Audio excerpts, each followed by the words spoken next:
Hey, welcome back everyone. It is now August 12th of 2021. Now, ever since the end of The Mandalorian Season 2, a lot of Star Wars fans have been very much invested in exactly what's coming their way for Season 3 and 4, which by the way is being worked on back to back as we speak, in order to really get a better sense of this new universe by Jon and Dave.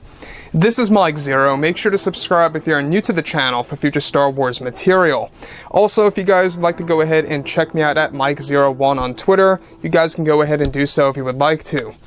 Now, when we go ahead and examine what Jon and Dave have been up to for the past couple of months, we obviously know that they really are trying to revive Star Wars, pretty much building things from the ground up, bringing things back to the way that they used to be before Disney took over back in 2012 when they took over Lucasfilm.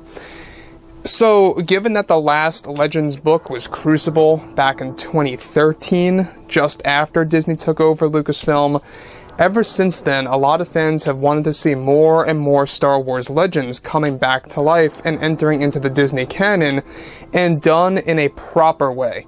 I know a lot of fans out there have been very much worried or skeptical about Jon and Dave bringing in tons of new Legends material because a lot of people are worried that it's not going to be accurate or it's not going to hold true to the source of the material back in the 90s and the 2000s. Keep in mind that Jon and Dave are on a mission to keep it as accurate as possible in order to make it very familiar for the fans. So, when it comes down to some of the core characters, obviously the core characters that are the most important to a lot of fans out there are characters like Luke, Han, Leia, Darth Vader, Palpatine, Chewbacca, C-3PO, R2-D2, you name it, Anakin Skywalker, just to name a few. Now, when it comes down to Palpatine himself, right, this is by far the most important character in the saga because of how he pulls the strings behind the scenes. So, with that being said, with, of course, both Disney and Lucasfilm now focused on their new Star Wars projects like Star Wars Ahsoka and the Book of Boba Fett, plus others like the third season of The Mandalorian, both Jon Favreau and Dave Filoni have been hard at work trying to rebuild Star Wars from the ground up. It's best described that Jon, of course, is currently developing both Season 3 and 4 of Mando back-to-back and is getting ready to make significant surprises for the fans.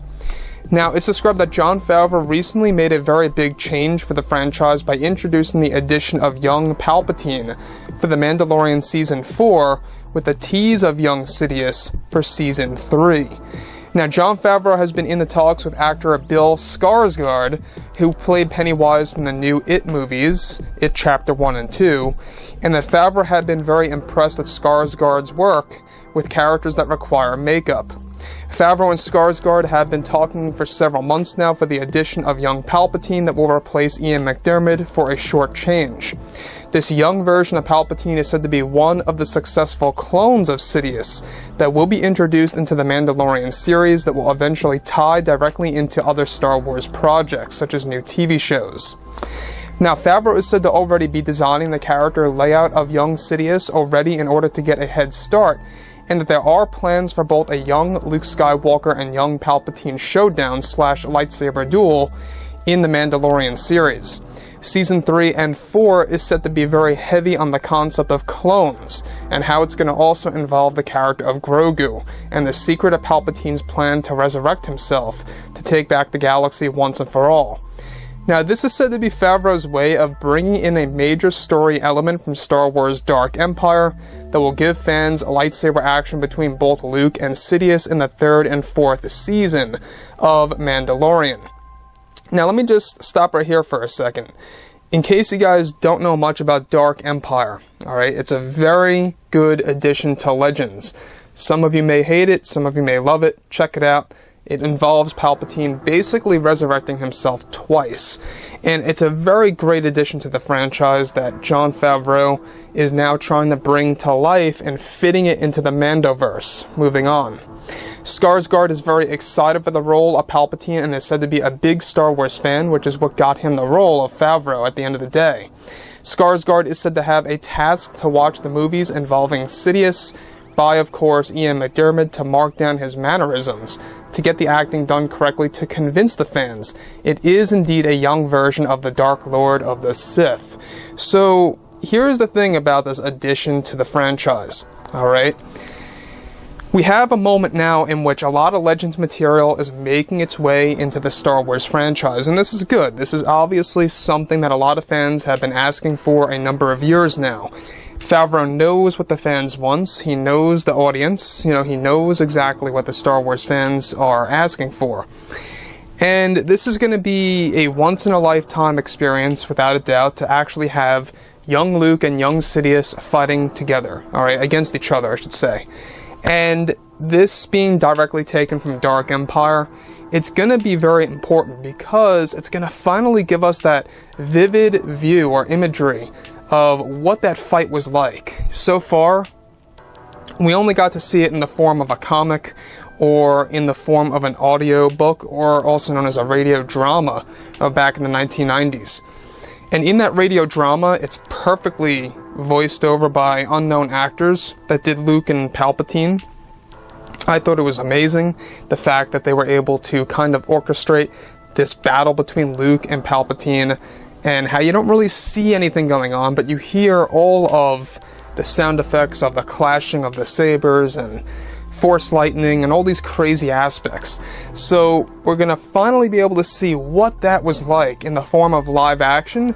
I think that this is going to have fans thrilled, and we're going to get a tease, just a little tease of this in the third season, with a full showdown between Luke and Sidious in season 4, which, by the way, is slated for 2023.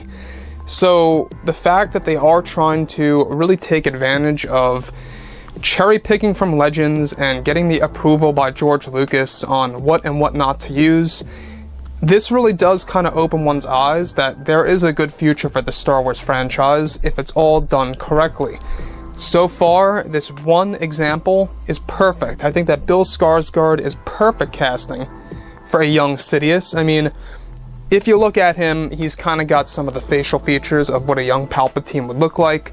Especially if you look at young Palpatine in the comics, it kind of does match, and they can obviously improve that, with makeup. Now, it's no surprise, I mean, I'm sure that Favreau saw the insanity that Skarsgård had to really dive into when it came to Pennywise in the It movies. And that's most likely why Skarsgård is getting this role as a young Emperor Palpatine, to kind of have that side of the character. So, like I say, guys, I think that obviously, as of right now, Jon and Dave, they're on this mission to really get Star Wars back on track.